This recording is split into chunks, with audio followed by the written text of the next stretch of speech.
नमस्कार, आदाब अर्ज, सत श्री अकाल एंड गुड मॉर्निंग एवरीबॉडी।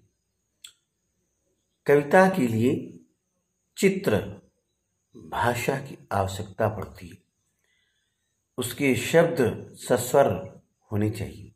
जो बोलते हो सेब की तरह, जिनके रस की मधुर लालिमा भीतर न समा सकने के कारण बाहर झलक पड़े। ये पंक्तियां पल्लव की भूमिका में सुमित्रानंदन पंत जी ने लिखी। सुमित्रानंद जी का जरा काव्य परिचय, कवि का परिचय सुन लें। इनका मूल नाम गोसाई दत्त है। सन 1900 कौसानी जिला अल्मोड़ा उत्तरांचल में इनका जन्म हुआ। प्रमुख रचनाएं वीणा, ग्रंथि, पल्लव, गुंजन, युगवाणी, ग्राम्य, चिदाम्बरा, उत्तरा, स्वर्ण किरण, कला और बूढ़ा चांद, लोकायतन आदि। सम्मान ज्ञानपीठ, भारतीय ज्ञानपीठ पुरस्कार, साहित्य अकादमी पुरस्कार, सोवियत लैंड नेहरू पुरस्कार, पद्म भूषण। इनका स्वर्गवास सन 1977।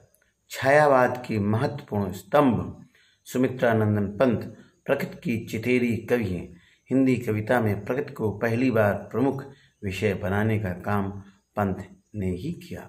उनकी कविता प्रकृति और मनुष्य के अंतरंग संबंधों का दस्तावेज है। इनकी प्रारंभिक शिक्षा कौसानी के गांव में तथा उच्च शिक्षा बनारस और इलाहाबाद में हुई।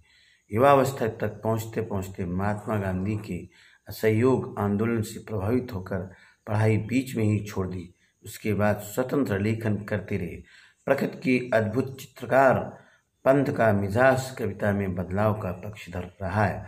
शुरुआती दौर में छायावादी कविताएं लिखी। पल पल परिवर्तित प्रकृति वेश उन्हें जादू की तरह आकृष्ट कर रहा था। बाद में चलकर प्रगतिशील दौर में ताश और वे आंखें जैसी कविताएं भी लिखी। इसके साथ ही अरविंद की मानववाद से प्रभावित होकर मानो तुम सबसे सुंदरतम जैसी पंक्तियां भी लिखते रहे। उन्होंने नाटक, कहानी, आत्मकथा, उपन्यास और आलोचना के क्षेत्र में भी काम किया। रूपाभ नामक पत्रिका का संपादन भी किया, जिसमें प्रगतिवादी साहित्य पर विस्तार से विचार विमर्श होता है। पंत जी भाषा के प्रति बहुत सचेत थी। इनकी रचनाओं में प्रकृति की जादूगरी जिस भाषा में अभिव्यक्त हुई है, उसे स्वयं पंत चित्र भाषा, बिंबात्मक भाषा की संज्ञा देती हैं।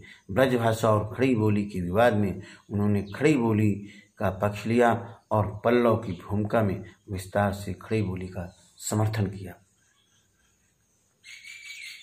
प्रस्तुत कविता वे आंखें पंत जी की प्रगतिशील दौर की कविता है। इसमें विकास की विरोधाभासी अवधारणाओं पर करारा प्रहार किया गया है। युग युग से शोषण के शिकार किसान का जीवन कवि को आहत करता है। दुखद बात यह है कि स्वाधीन भारत में भी किसानों को केंद्र में रखकर व्यवस्था ने निर्णायक हस्तक्षेप नहीं किया। कविता ऐसे ही दुष्चक्र में फंसे किसानों के व्यक्तिगत एवं पारिवारिक दुखों की परतों को खोलती है और स्पष्ट रूप से विभाजित समाज की वर्गीय चेतना का खाका प्रस्तुत करती है। प्रगतिशील काव्य, प्रगतिशील साहित्य किसे कहते हैं? जहाँ पर शोषितों के प्रति सद्भाव, प्रेम, सहिष्णुता व्यक्त होता है और शोषकों के प्रति घृणा भाव उत्पन्न करता है। ऐसे काव्य और साहित्य को प्रगतिशील काव्य या साहित्य की संज्ञा दी गई है। ये सुमित्रानंदन पंत जी छायावादी कवियों में से एक हैं। छायावादी कवि चार हैं। सुमित्रानंदन पंत ने छायावाद का मैनिफेस्टो तैयार किया। जयशंकर प्रसाद, महादेवी वर्मा और ये सूर्यकांत त्रिपाठी निराला जी छायावाद के चार प्रमुख कवि माने जाते हैं। वे आंखें अंधकार की गुहा सरीखी, उन आंखों से डरता है मन भरा दूर तक, उनमें दारुण दैन्य दुख का नीरव रोदन। वह स्वाधीन किसान रहा अभिमान भरा आंखों में इसका, छोड़ उसे मझधार आज संसार कगार सदृश वह खिसका। लहराते हुए खेत दुर्गों में हुआ बेदखल वे, अब जिनसे हंसती थी उसके जीवन की हरियाली, जिनकी तृण तृण सी आँखों ही में घुमा करता वह उसकी आँखों का तारा, और कारकुनों की लाठी से जो गया जवानी ही में मारा।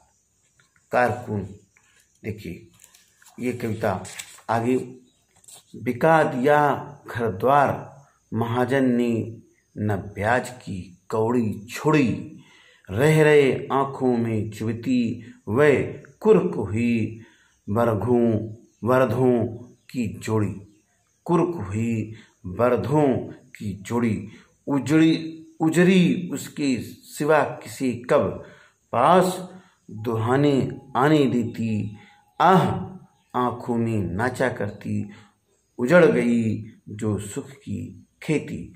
बिना दवा दर्पण के घरनी स्वर्ग चली, आँखें आती भर, देख रेख के बिना दुधमुही बिटिया 2 दिन बाद गई मर। घर में विधवा रही पतोहू लक्ष्मी थी, यद्यपि पति घातिन, और पकड़ मंगाया कोतवाल ने, डूब कुएं में मरी एक दिन। खैर पैर की जूती जोरू न सही एक दूसरी आती, पर जवान लड़के की सुध कर सांप लौटते फटती छाती। पिछले सुख की स्मृति आंखों में क्षण भर एक चमक है लाती, और तुरंत शून्य में गड़ वह चितवन तीखी नोक सदृश बन जाती। सरीखी समान, दारुण घोर निर्दय कठोर, चितवन दृष्टि बेदखल हिस्सेदारी से अलग करना, कारकुन जमींदारों की कारिंदी क्लर्क, कुर्क नीलामी, वरधों बैलों, घरनी घरवाली पत्नी। सुमित्रानंदन पंत। छोड़ ध्रुवों की मृद छाया, तोड़ प्रकृति से भी माया, बाली तेरी बाल जाल में कैसे उलझा दूं, लोचन फूल अभी से इस जग को। ये सुमित्रानंदन पंत की पंक्तियाँ। बहुत बहुत धन्यवाद, आप बने रहिए। बहुत बहुत धन्यवाद, बहुत बहुत धन्यवाद। Thank you very much. मैं डॉक्टर संतोष लाल कमल।